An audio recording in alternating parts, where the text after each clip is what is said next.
Hello developers, my name is Luca and I am an IT consultant specialized in front-end web development, in particular using Angular framework.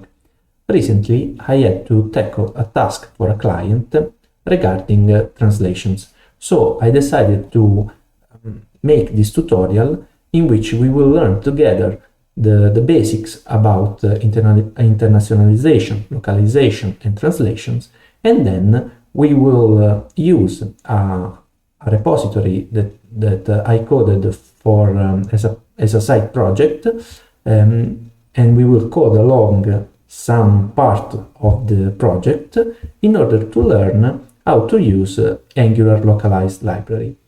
I'm not a content creator nor a professional YouTuber, so please forgive all the English, all my English mistakes and also the little typos that you will see around the project.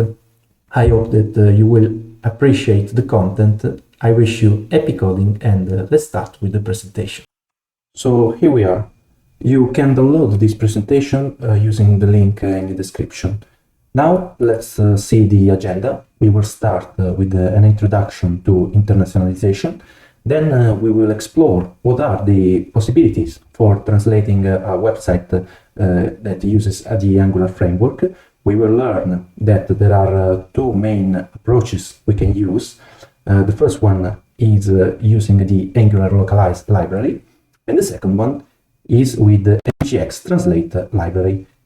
In this video, we will code a practical example that uses the Angular localized library.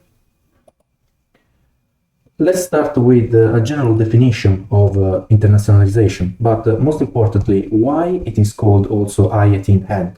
Well, it's simply abbreviation, and 18 is simply the number of characters that stands between the first I and the last N. In software development, internationalization is the process of designing and developing software in a way that makes it easy to adapt to different languages, regions, and cultures.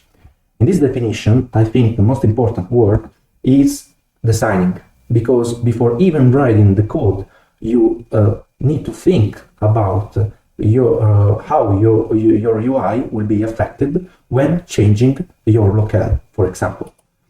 In fact, only after the designing process you can proceed to the actual implementation of the internationalization process that we can define as localization. So localization involves all the aspects that are typical to a specific locales, for example, time format, currencies, dates, and so on. We can define, in fact, a locale as a set of parameters that defines the user's language, the region, and its cultural preferences. We already said what these preferences are about. Also, measurement units are very important. In the end, we have, we could say, the most easy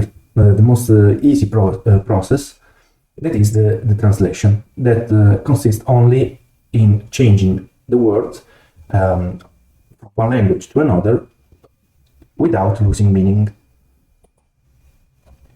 In these slides, we will see some example of the difference between internationalization, localization, and translation. As you can see in the first images, we need to think about the fact that, for example, if we need to deliver our website also in Arabic countries, we need to think that the writing mode will switch from left to right to right to left. So also our UI components will need to display this kind of difference.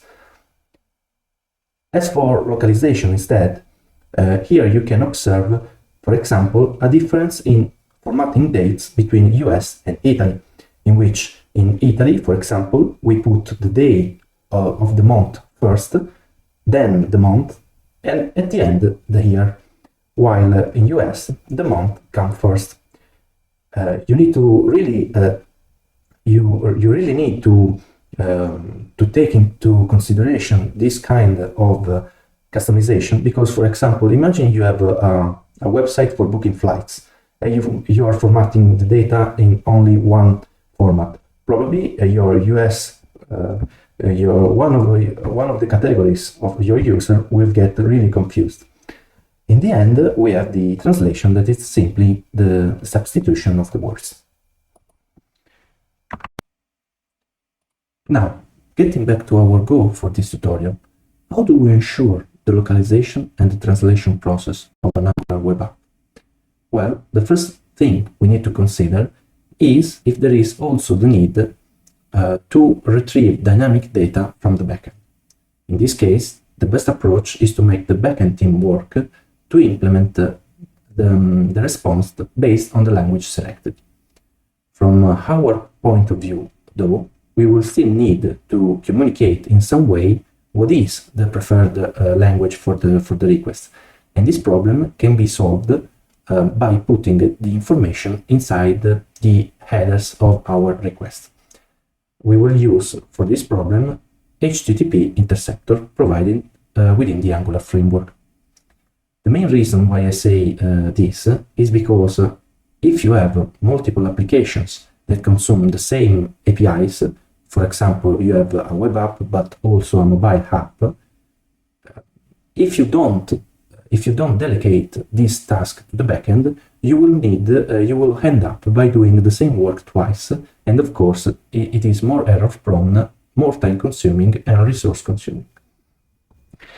If you instead need only to translate static content that maybe is inside the templates or inside the TypeScript classes of your Angular components, you have two possible solutions. The first one, in which you build different versions of your website, one for each locale. And then you serve the right HTML, the right bundle, we could say, the right bundle according to the language selected. We can define this solution as a build time approach. The other alternative is the one in which you ship only one version of your web app along with a library that stores all the translations of the string and is capable of replacing them in real time. This kind of approach can be defined as a runtime approach. This approach uses ngx translate, while the build time approach uses the Angular localized library. Most of the times, you don't set up a project from scratch, so you just need to stick along with the solution that's been already decided.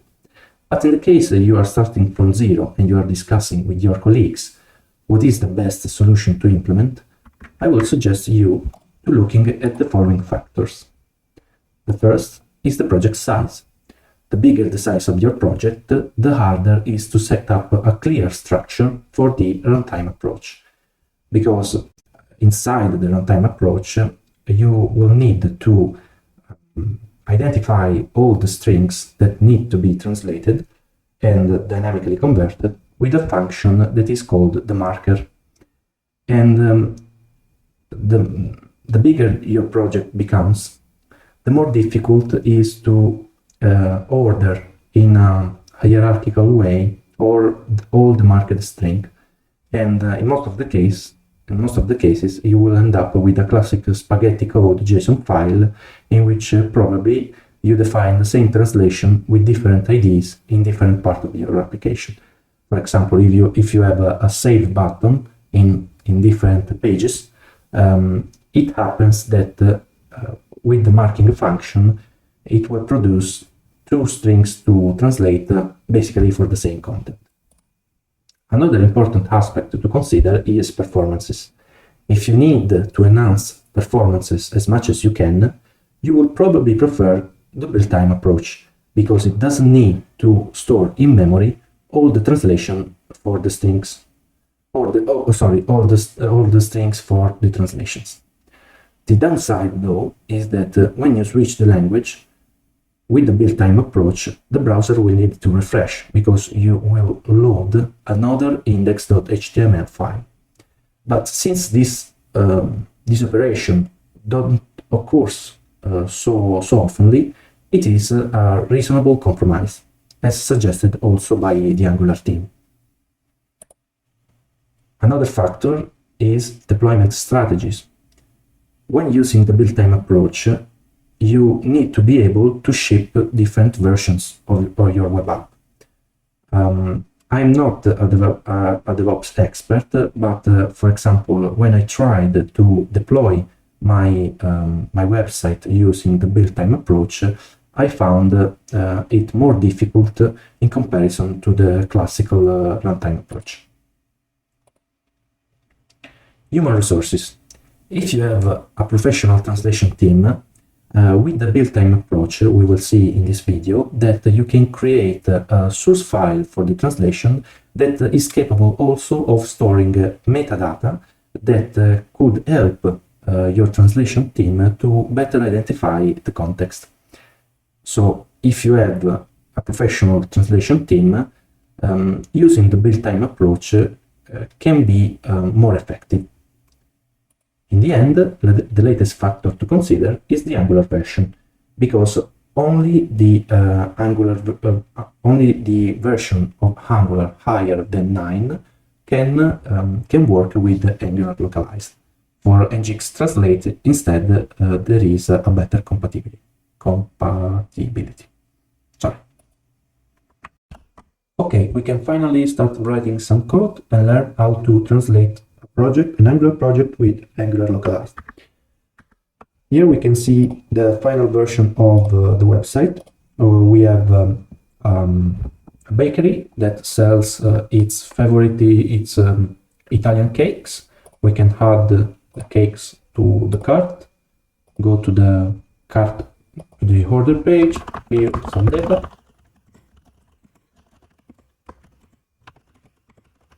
and then send our order that will be actually sent through an API.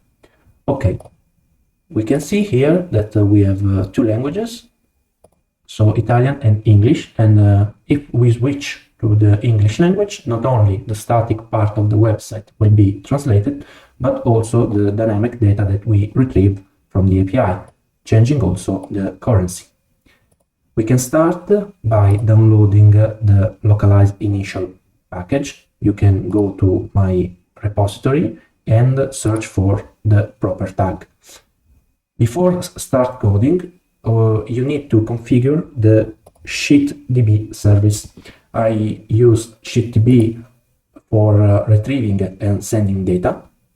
You can log in with your Google account and then go to Create API.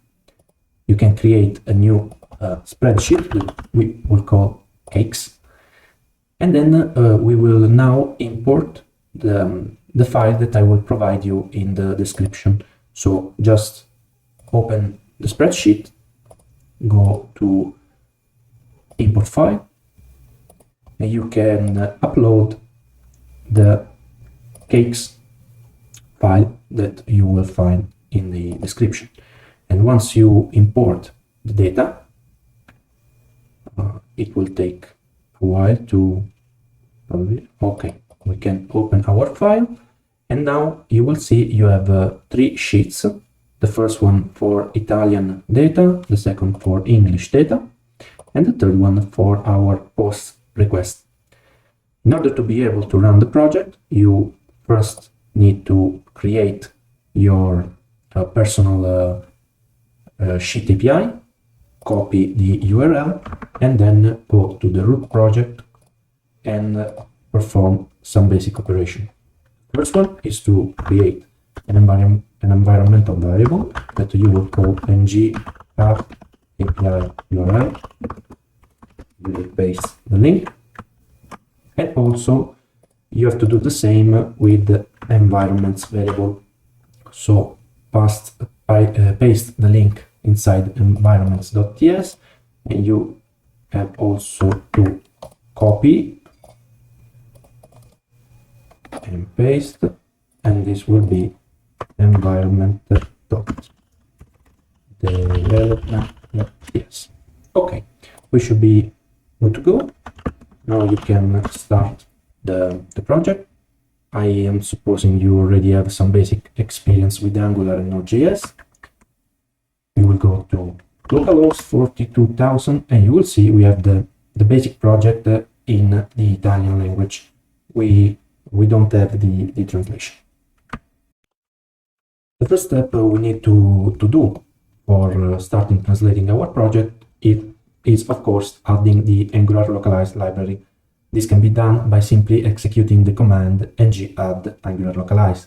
In my screenshot, I am prefixing npx because in my project, Angular CLI is not installed globally as dependency.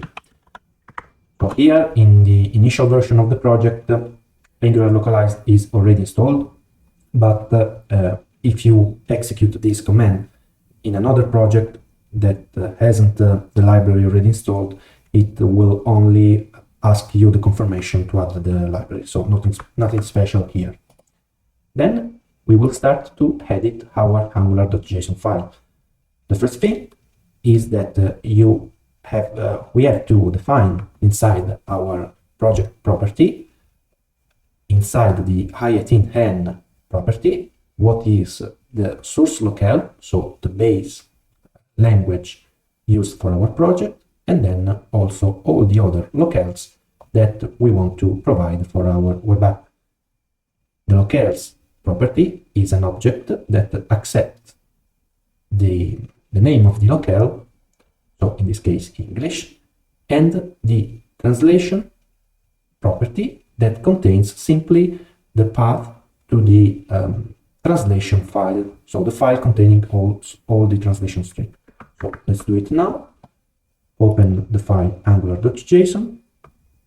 Below project type, you can see there is already the suggestion for the i18n property. We can start with our source locale that will be Italian. We can add the English locale in which we will define the translation part that will be source locale. We will start with another type file definition, so will be English, messages.n.xlf. We will see in a moment why we will start with this kind of path. Then we have to add the localize property to the build command. This addition to the Angular JSON will tell Angular to generate different dist folder, one for each locale, when we execute the build command. We could also specify a list of locales that we want to include. So inside the options, we have to add the localize property and set to true. Localize true. Okay. In the end, we will need to also insert the information in order to be able to execute the command ng extract i18n. This command is necessary to create the source file for the translation. You can see here we have the builder that is basically the Angular builder engine, and inside the option we can decide the format. In this case is JSON, but we will start with the default format for Angular localized, that is XLF, and also the output path, that is where the folder in which the source file of the translation will be created. So if you have already, if you notice, this part is already done automatically when you execute the ng-add localize Angular localize command. So you can see here that Angular automatically detects what is the builder engine. In this case, since I am using an environmental variable, the builder engine is slightly different from the default engine. And we have also the options property in which we will add our output path. We will specify the folder source locale. Okay, if we now try to execute the command ng extract i18n, we will see that Angular will create a folder called locale in which it will place the source file for the translation. The default format is called XLF. We now have only an empty file because we haven't used or haven't marked any part of our UI for the translation. We will do it now. Let's start with something simple. We will start translating the header of the project and the title for the product list. Oh, what can we do now? There are two ways to mark part of our project for the translation. It depends on where the string that we need to translate is located. If we need to mark an element that is inside the template files, we will use the i18n directive, while if we need to mark any string that is contained inside a component class, we will use the localize keyword. An important feature of the i18n directive is the possibility to add metadata. So all metadata are optional, meaning that we can simply apply i18n to any HTML node that we have in our template files, and it will work perfectly. But in order to provide more context, especially if we have a professional translation team that maybe is fully involved in our project, we can provide them context with metadata. So metadata is a string. Metadata for Angular localize is simply a string divided into 3 parts, meaning, description, and ID. Each part is marked with a special symbol. So the first part is the meaning. Then we have the pipe symbol that marks the start of the description. And then we have also the 2 at characters that marks the ID.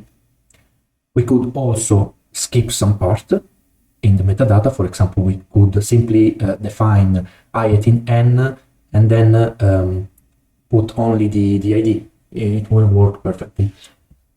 The ID is the most important part of the metadata, because when generating the source file for translation, Angular will translate in your project, will translate with the same translation elements that have the same ID. The localize property works in the same way. The only difference is that we will put the 2 dots in order to start first the metadata part. So the metadata string is contained within the 2 dots character. So it starts and finishes with the 2 dots. And then we have, of course, the string that we need to translate. The definition of the parts of the metadata are the same as for the template. Okay, starting with the practical example, let's go to the header of our application and let's apply some markers for our project. So we will start translating the just the header, so this part. Okay, we have now simply marked the elements with the i18n directive, and we can generate the source file for translation.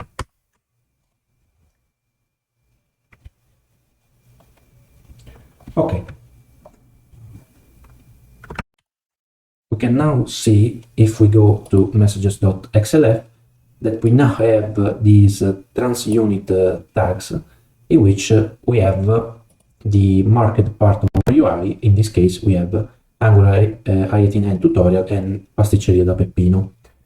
You can see that even if we didn't add any ID as metadata, Angular has to add it automatically to every trans unit. Now, how can we provide our translation? We will need to copy the source file for translation and rename it in the same way we specified inside the angular.json. If you recall it, we had as translation key the name messages.n.xlf. To provide the translation, we will need to add below the source tag a target tag in which we provide the translation. So let's have a tutorial for Angular localize, just to differentiate from the source string. Okay, and then for pasticceria da Peppino, we will put Peppino's bakery. Okay, we now have our translation files. Now, in order to make things faster for the other part of this tutorial, we will slightly modify our configuration for the command extract i18n, and we will also specify the format JSON. And inside our marked strings, we will specify the ID. So header tutorial, header shop name, just these are just random string. Okay, perfect. You will see now that we have the configuration here running, but Angular tells us that there is no translation for these newly defined strings, because of course the header is different. We also changed the file format. So let's delete our local folder. We will also translate the product list. So here in the product list title, we will use i18n and assign an ID product list title. So, to add character. Okay. Perfect. Now, of course, Angular is saying that it doesn't find the file for the translation. Let's create our translation source file.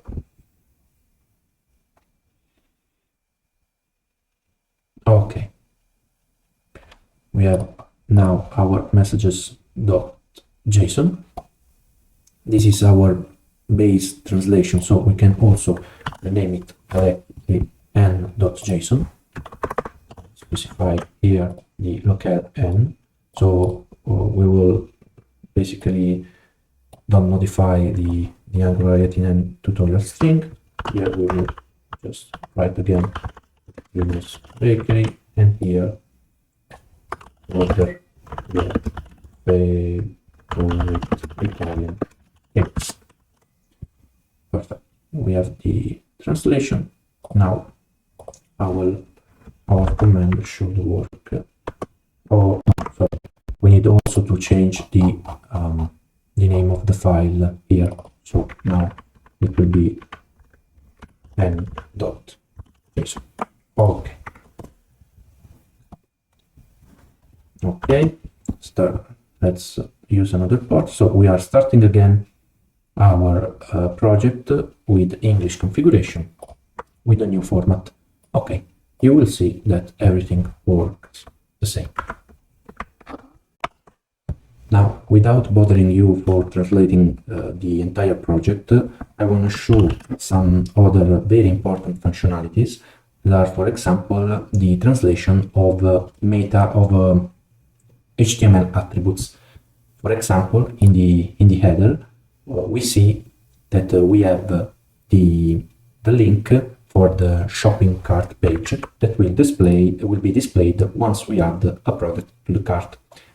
We know that for accessibility reason, it's always a good practice to add an area label attribute when we don't have the text, for example.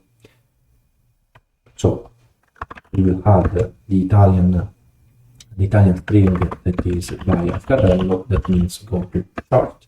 And now, if how we can translate this kind of string with Angular localize?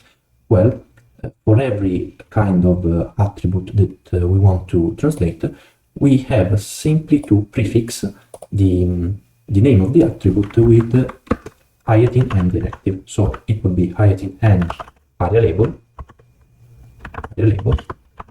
and then we can add metadata as well. So we will see cart link, for example, just to be quick. We don't have the same can be done for other elements. For example, the images. We can see here in the order result page that we have an image that is statically coded.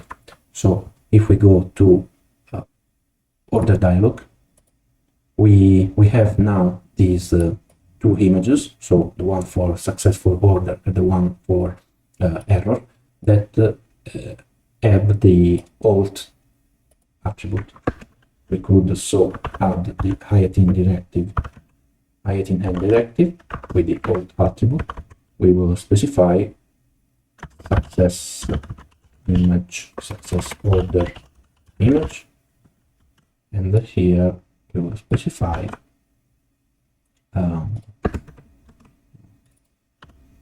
error order image.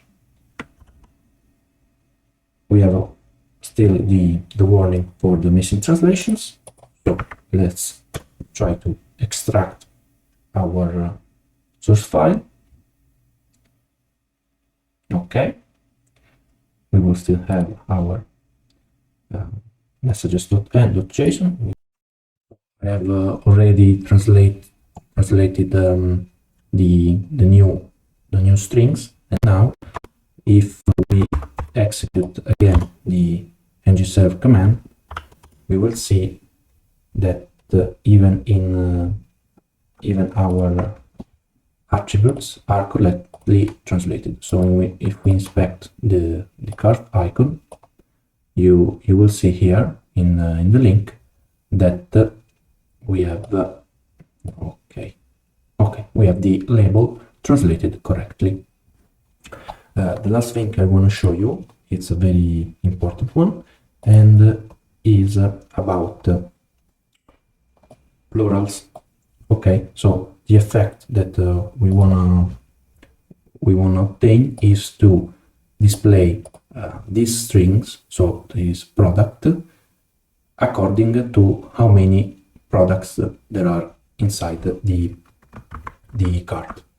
Back into our presentation, we skip a few steps of the presentation, but we have already explained them separate before. Okay. So for plurals, there is a syntax called ICU. Angular adopts the same standard called ICU expressions used for other programming languages. In Angular, there are two ICU clauses that we can use. The first is the plural clause, and the second one is for the select. What is the difference? Well, you can see that the syntax basically contains the property that we use to discriminate the base clause, which case to display, the type of ICU clause that could be plural or select, and then the difference statements that we can have. The difference between plural and select is that inside the plural clause, if we use the plural clause, the property, the dynamic property, of course, will be a number. Instead, in the select clause, the property could be a string. For example, if we are using gender pronouns. And here you see the result to the translation source file once you execute the ngextract command. Now, if we try to implement this ICU clause, we have to go to the summary component and open the component related to the order table. That is this component here. So this one. Okay, the first thing we need to do is to create a property that we will use to link the ICU clauses. In this case, we will call our property cart items. We have already cart items count inside the cart service. As you can see here, it is a computer signal. So we save the property here, and then we apply the ICU clause. So first of all, we need to write the property cart items. Then we need to specify the ICU clause, plural, and then the case statement. There are a lot of case statements that you can use. You just go to Angular Dev. You will see that there are a lot of use cases.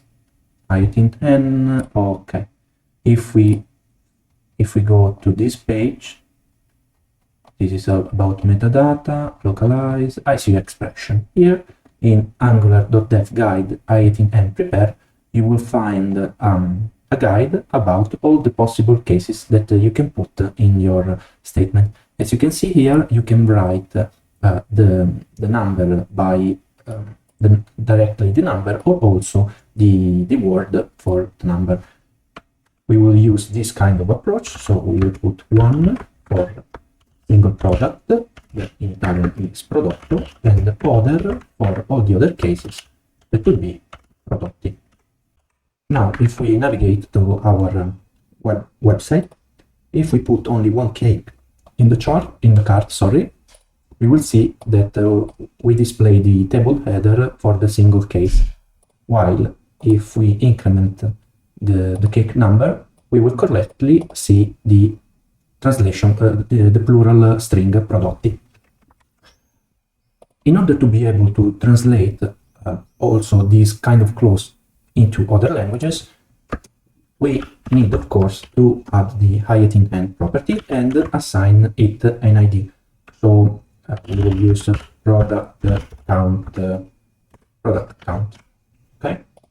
So now we can execute the extract I18 end command, and finally we will see the same result displayed in the previous slide. So now we have messages.json. As you can see, now we have product count with the plural clause. We will need to display, we will need to change these strings between brackets. So in our case, since we added only one string, we can add it here. So we will write product, and here products. Okay. We still have we will run again the configuration for English. Okay, let's open the page and see if it works. Okay, we are in the English version, so we can see correctly product, and if we add another cake, we will see product string. Okay.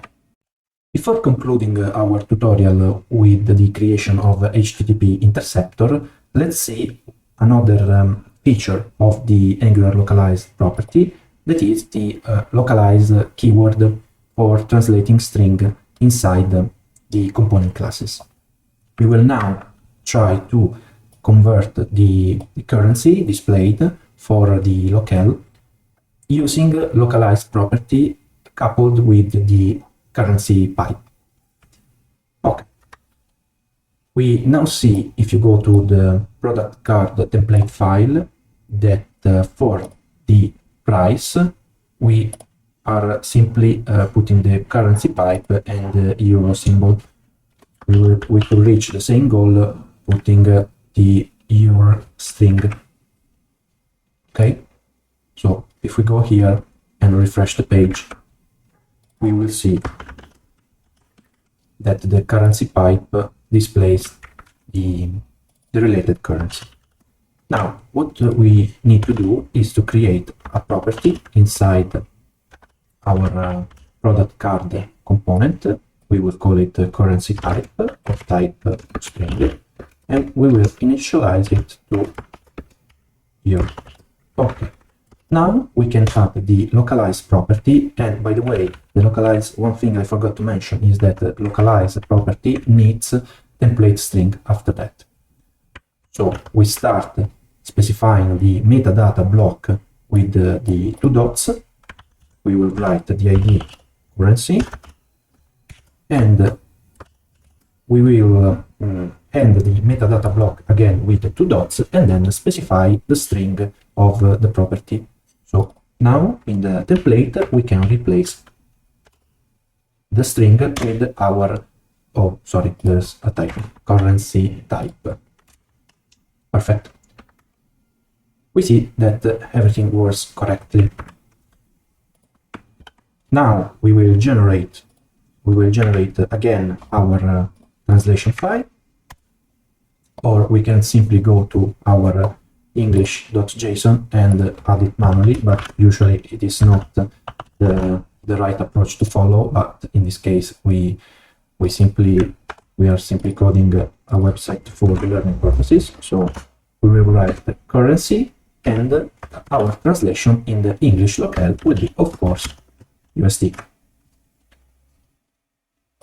If we now restart again our English version of the project, we will see that we have, for the English translation, we have correctly display the dollar symbol, while in the normal version of the project we have the euro symbol for the currency. Now let's see how to implement HTTP interceptors to tell our browser, our server, sorry, in which language we want to receive the data. So HTTP interceptors are functions or classes, if you're using the traditional ng module approach, that can be placed inside the HTTP client in order to perform side actions to your HTTP request, both get or post or in any kind of sense from the client to the server or vice versa. In our case, the correct approach to ask for a specific language is to add an header inside the request that we will call accept language, and inside this header put the locale we want to use. Of course, in order to enable the interceptor, we will need to add it to our provide HTTP client function inside the app config file if you are using the newer version of Angular. So let's start with the practical example. The first thing we need to do is to create a service that will be able to track the user preferred language. So we will create a service by the ng command, so npx ng generate service, and we will create the language service. We will skip the test because we don't have, it is not the purpose of this tutorial. So now we have created the language service. Okay. The first thing we will do is to create a private property called active language that in our case could be the string it or pm. Okay, perfect. And then we will create a method that will check on website start what is the preferred language. In our case, we will first try to retrieve the saved language from the local storage, because the user could set a language preference that is not the browser setting. If there is no saved language, we will assign our active language property based on the window.navigator.language property. We will check if it includes the Italian string, the Italian locale, and in that case we will assign IT as a string. In the other case, we will assign en. And in this case, we will also save the language, the string we retrieved inside the local storage for the language property, for the language key. Sorry. Oh, there is a mistake here. It would be not saved language, but this dot active language. Perfect.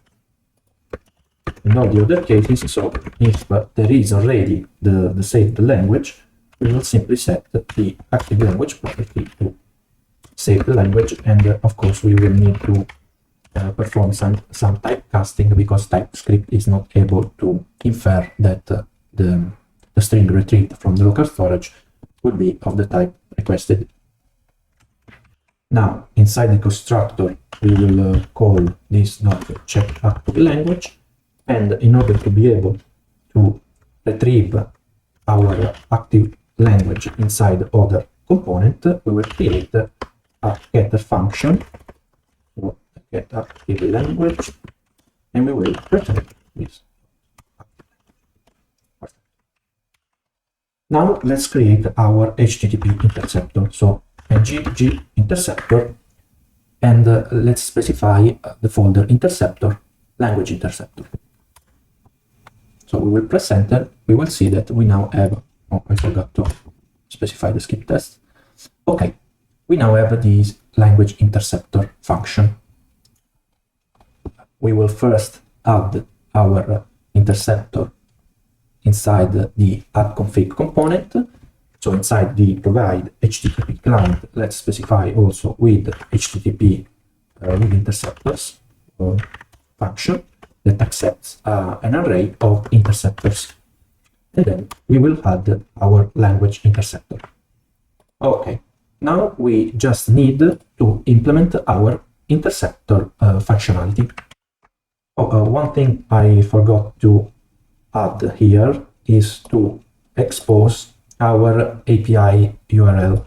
So we will create, let's go to API service, and we will create also a getter function for API URL and return this dot API URL. Okay, go back to the interceptor, and we will start injecting both the language and the API services. So const language, okay. We will inject the language service, and then we will access the property active language. The same for API URL. We will inject API service and access the API URL property. Now we can start creating what it is called a clone of the request. So when the interceptor intercepts the request, we have, as you can see here, the interceptor function has two arguments. The first one is the request object, and the second one is the next function that is typical of every middleware that we will invoke in order to pass in order to proceed to the pipeline of the network request. So we will start by creating a network request with the new request, and we will invoke the method request.clone enabled inside the request object.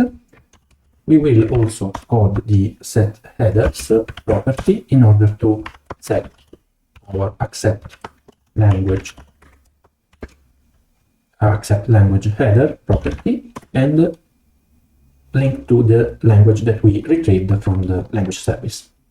In our case, though, since we haven't programmed a fully working backend that is able to respond as based on this header, we will emulate the functionality by checking if the method that we are using is the get method, and also if our network request URL includes the API URL, we will simply request a different sheet based on the language property. Here, if you remember, in the cakes file, we have the two different sheets containing the cakes product list for Italian or for English. So we will simply append to our new request a part of URL, like so. We will simply append to the URL a template string that will specify the sheet we are asking for. Sheet equal language. Okay. Now let's start again our project with the configuration for English, and we will expect to find the translated data for our cakes. And oh, sorry. Okay, let's paste it here.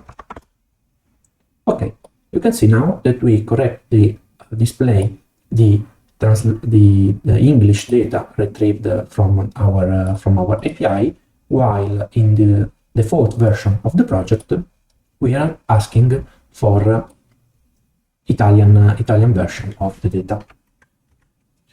Okay.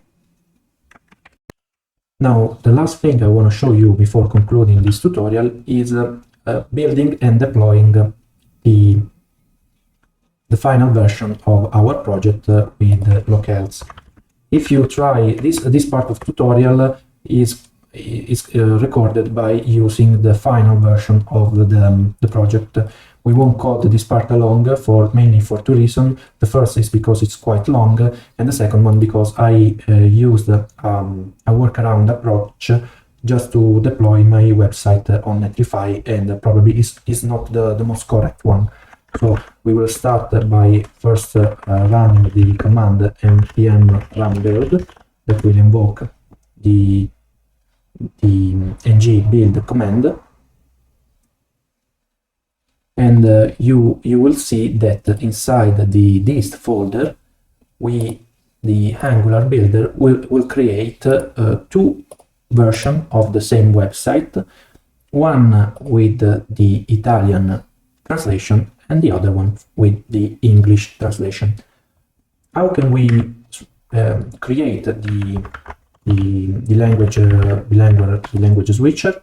Well, in this case, on my Netlify account, I basically deployed the two folders manually, and then I added this file redirect, in which I specified that for the root path, Netlify has to redirect to the IT folder to the index.html, while for the English path, the correct redirect will be this one.